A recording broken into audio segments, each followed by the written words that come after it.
Lord Andrew Adonis was condemned after he suggested the reason behind Labour's Hartlepool was simply down to leadership, as a columnist declared it was down to the party's DNA, which has led it to demonize blue-collar and working-class communities.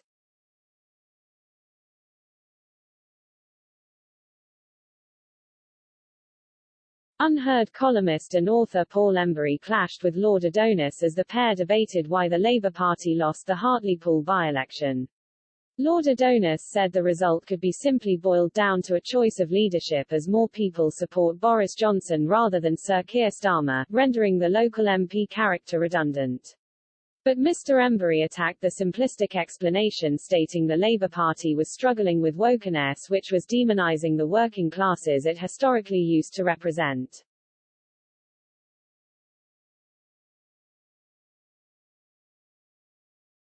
Speaking on the Spectator TV YouTube channel, Lord Adonis was invited to share his reasoning behind the Hartlepool loss.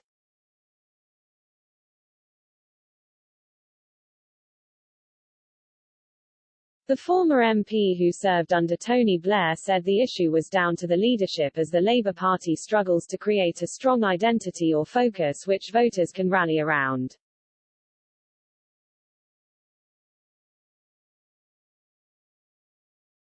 He added the likes of Mr. Blair and Gordon Brown were successful because of the campaigns and identities they carved out, and even called for their return to the Labour Party.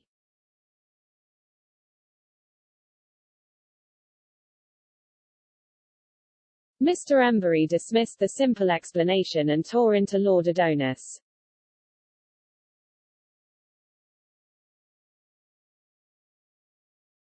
He said, "I disagree profoundly with Andrew that this is essentially just a question of leadership.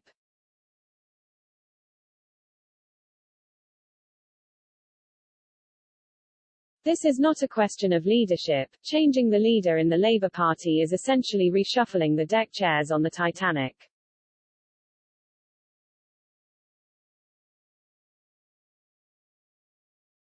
This is a question about the Labour Party's DNA, this is a question about the culture, about the structure of the Labour Party.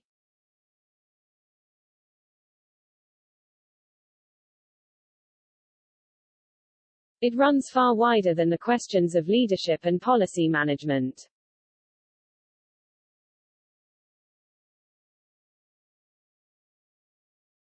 Sir Keir Starmer introduced a shadow cabinet reshuffle following the Hartlepool defeat, which saw Deputy Leader Angela Rayner sacked as party chair.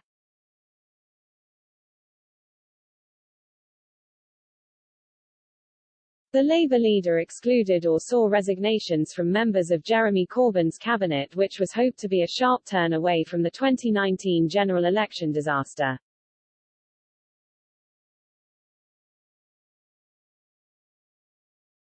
Mr. Embury continued, and the idea that all we need to do is return to some sort of reheated Blairism, I think that all parts of Blair's New Statesman column were right, and Tony Blair showed a bit of humility.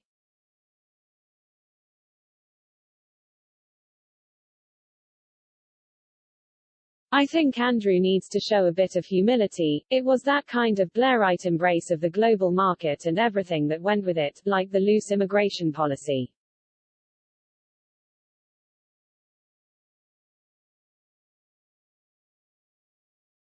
Also the promotion of cosmopolitan liberalism, which alienated blue-collar communities in the first place.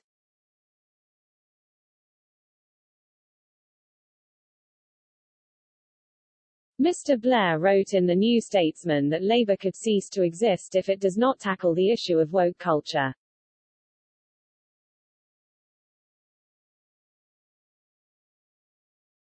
Former Labour frontbencher Khalid Mahmood resigned as he said his party was taken over by social media woke warriors and despised what it had turned into.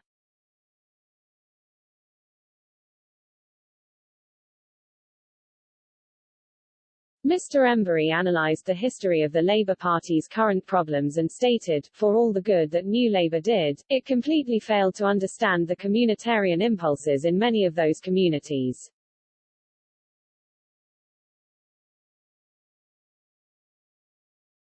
People's desire for social solidarity, their desire for stability, a sense of belonging, the acute effects that globalization had in the first decade of this century cannot be overestimated.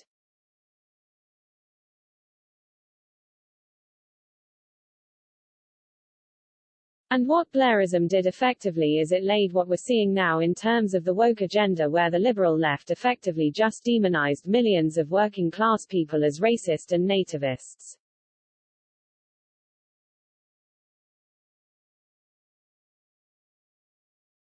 We saw it in Brexit, we saw it well before Brexit, and that anger was storing up for years in these communities, and I know because I lived in one.